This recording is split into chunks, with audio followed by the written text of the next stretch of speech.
તો દોસ્તો સ્વાગત છે ફરીથી એકવાર આપ સૌની પોતાની ચેનલ ખેડૂત ઓનલાઈન પોઈન્ટ ઉપર। તો દોસ્તો આજની વિડીયોમાં હું આપ સૌ માટે મહત્વનો પરિપત્ર લઈને આવ્યો છું કે ખેડૂતની તમામ જમીન સંપાદનમાં જતી હોય ત્યારે તથા ગુજરાત રાજ્યમાં એક જગ્યાએ જમીન વેચી બીજી જગ્યાએ જમીન ખરીદવી હોય ત્યારે ખેડૂત પ્રમાણપત્ર મેળવવામાં સરળીકરણ બનાવવા બાબતનો મહત્વનો પરિપત્ર છે। દોસ્તો આ ખાસ માહિતી છે દોસ્તો, આપ સૌ જાણજો આ માહિતી અને આ પરિપત્રનો વિડીયો છેલ્લે સુધી જોજો, જેના લીધે આપ સૌને મહત્વ માહિતી મળી શકે। તો સૌથી પહેલા દોસ્તો આપણે પ્રસ્તાવના જાણી લઈએ કે પ્રસ્તાવના શું કહેવા માંગે છે।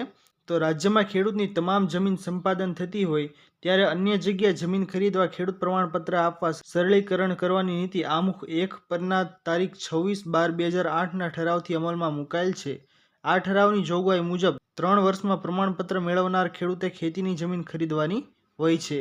આમુખ 2 પરના કલેક્ટર રાજકોટના તારીખ 10/8/2010ના પત્રથી એક કેસમાં લેન્ડ રેફરન્સ અન્વયે વધારાનું વળતર ચૂકવવાની તારીખ 3 વર્ષ ગણવા બાબતે વિભાગને નીતિ વિષયક નિર્ણય લેવા દરખાસ્ત કરવામાં આવેલ છે, જે બાબત સરકારશ્રીની વિચારણા હેઠળ હતી। તો દોસ્તો આ ઠરાવ છે મહત્વનો।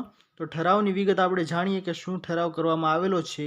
તો સરકારશ્રીની પુખ્ત વિચારણાના અંતે જ્યારે સંપાદન થયેલ જમીનના એવોર્ડનું વળતર કોર્ટ રેફરન્સ અથવા વહીવટી કારણોસર વળતર ચૂકવવામાં વિલંબ થયેલ હોય ત્યારે વિભાગના તારીખ 26/12/2008ના ઠરાવ મુજબ જમીન ખરીદવાના હેતુ માટે 3 વર્ષની ગણતરી ખરેખર ચૂકવાયેલ વળતરની તારીખને ધ્યાને લેવાનું આથી ઠરાવવામાં આવેલ છે। ગુજરાત રાજ્યના રાજ્યપાલશ્રીના હુકમથી અને તેમના નામે H.A. સંધરિયાત ઉપસચિવ મહેસૂલ વિભાગ ગુજરાત સરકારની સહીથી આ ઠરાવ છે તે બહાર પાડવામાં આવેલો છે। દોસ્તો ખેડૂત ભાઈઓને આ ઠરાવ છે તે ખૂબ કામ આવી શકે તેવો છે।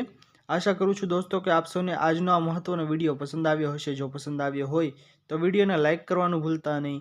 ચેનલ પર નવા આવ્યા હો તો અમારી ચેનલ ખેડૂત ઓનલાઈન પોઈન્ટને સબસ્ક્રાઇબ કરી અને બાજુમાં આપેલા બેલ આઇકન પણ પ્રેસ કરી દેજો, જેના લીધે આવી જ મહત્વપૂર્ણ માહિતી આપ સૌને આ ચેનલના માધ્યમથી મળતી રહે। તો દોસ્તો મળીએ હવે પછીના વિડીયોમાં, ત્યાર સુધી જય હિન્દ અને વંદે માતરમ।